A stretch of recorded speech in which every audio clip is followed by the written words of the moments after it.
ભગવાને ભણી ગણીને સમૃદ્ધ બનાવ્યા, પરંતુ પૈસાની લાલચ ખતમ નથી થતી. એક ચાર્ટર્ડ એકાઉન્ટન્ટ અને બેંક એક્ઝિક્યુટિવે અલગ અલગ એકાઉન્ટ ખોલાવી અને લોકોના કરોડો રૂપિયા ચાઉ કરી ગયા.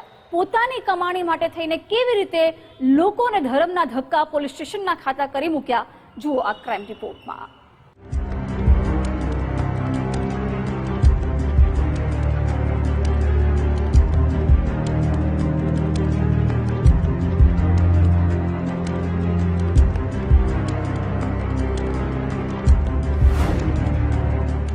ગુજરાતમાં સાયબર ગુનાખોરીની ઘટનાઓ અવિરતપણે વધી રહી છે.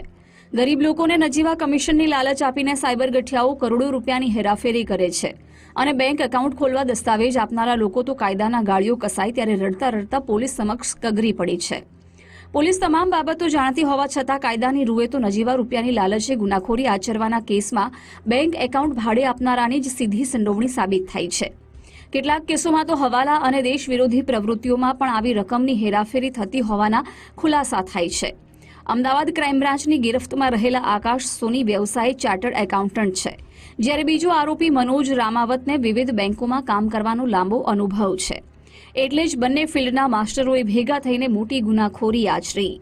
પાછલા 2-2.5 વર્ષના સમયગાળામાં જ બંને ગઠિયાઓએ 54 બોગસ કંપનીઓ ખોલી કાઢી. અંદાજે 15 બેંકમાં વિવિધ બોગસ કંપનીના નામે એકાઉન્ટ ખોલવામાં આવ્યા. આ માટે ગરીબ લોકોના આધાર કાર્ડ અને અન્ય જરૂરી દસ્તાવેજનો ઉપયોગ કરવામાં આવ્યો. આ ટોળકીએ સાયબર ફ્રોડ આચરીને મોટી રકમની લેતી દેતી કરી.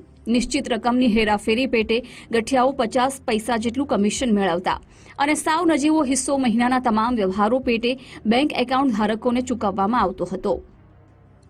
આકાશ સોની અને મનોજ રામાવત સામે અત્યાર સુધીમાં 4 પોલીસ ફરિયાદ દાખલ થઈ હોવાનું સામે આવ્યું છે, જેમાં દિલ્હી, ગાઝિયાબાદ, બેંગ્લોર અને મુંબઈમાં થયેલા કેસને લઈને પોલીસે વધુ તપાસ હાથ ધરી છે. આ બંને ઠગ પાસેથી રોકડા રૂપિયા, લેપટોપ, વિવિધ સિક્કા, ડેબિટ કાર્ડ મળીને 51 લાખ રૂપિયાનો મુદ્દામાલ મળી આવ્યો છે. આરોપી છે એમની જે ઓફિસમાં રેડ કરવામાં આવી ત્યારે કુલ મળીને લગભગ 50 લાખથી વધુનો મુદ્દામાલ કબજે કરવામાં આવ્યો છે, જેમાં કુલ 12 મોબાઈલ, હાર્ડ ડિસ્ક, લેપટોપ 3 નંગ, અલગ અલગ પ્રકારની pen drive, sim card 26, ATM debit card 27 અને અલગ અલગ કંપનીના ડાયરેક્ટર અને પ્રોપરાઇટરના સિક્કા પણ મળી આવેલા છે, લગભગ 100 જેટલા. રાઉન્ડ સીલ પણ છે, સ્ટેમ્પ પણ તૈયાર પડેલા છે, માઇક્રો જે એટીએમ સ્વાઇપ મશીન છે લગભગ 100 જેટલા મળી આવ્યા છે. આમ આ જે બંને આરોપી જે છે એ આ ખાતા ધારકોના નામે જે તે બેંકમાં એમના ખાતા ખોલાવ્યા બાદ ગેરકાયદેસર નાણાકીય ટ્રાન્ઝેક્શન કરે છે. આ ટ્રાન્ઝેક્શનમાં કેટલાક એપીએમસીના જે અકાઉન્ટ્સ જે છે એવા પણ ખોલેલા છે અને એ માધ્યમથી નાણાં એ લોકો વિડ્રો પણ કરી લે છે. આરટીજીએસથી જેને નાણાંની જરૂર છે એને આરટીજીએસ પણ કરે છે અને રોકડ નાણાંની જરૂર હોય ત્યારે એ આ ચેકનો ઉપયોગ કરી અને ખાતા ધારકની જાણ બહાર જ આ પ્રકારના પૈસા જમા પણ થતા હોય છે અને વિડ્રો પણ થતા હોય છે અને અલ્ટિમેટલી આ પૈસા એમના પોતાના આર્થિક લાભ સારું દેશ બહાર પણ જતા હોય છે. અમદાવાદ ક્રાઇમ બ્રાન્ચે સીજી રોડ પર આવેલી ચાર્ટર્ડ એકાઉન્ટન્ટની ઓફિસે રેડ પાડીને એક મોટા સાયબર નેટવર્કનો ભેદ ઉઘાડો પાડ્યો છે. આરોપી મનોજ રામાવતે 15 વર્ષથી જુદી જુદી બેંકના સેલ્સ એક્ઝિક્યુટિવ તરીકેની નોકરી કરી હતી અને છેલ્લા 6 મહિનાથી આકાશ સોનીને ત્યાં નોકરી ઉપરાંત હેરાફેરી દીઠ મોટી રકમનું કમિશન પણ મેળવતો હતો.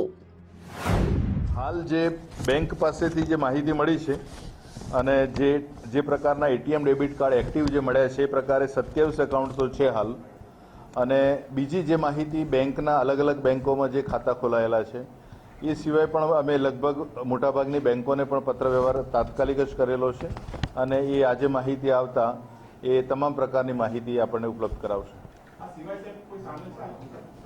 હા, આ લોકોની સાથે જે લોકો સામેલ છે એમાં જે કાર્યવાહી કરવાની છે કાયદેસરની એ ચાલી રહેલી છે, એટલે હાલ એમના નામ જાહેર કરેલા.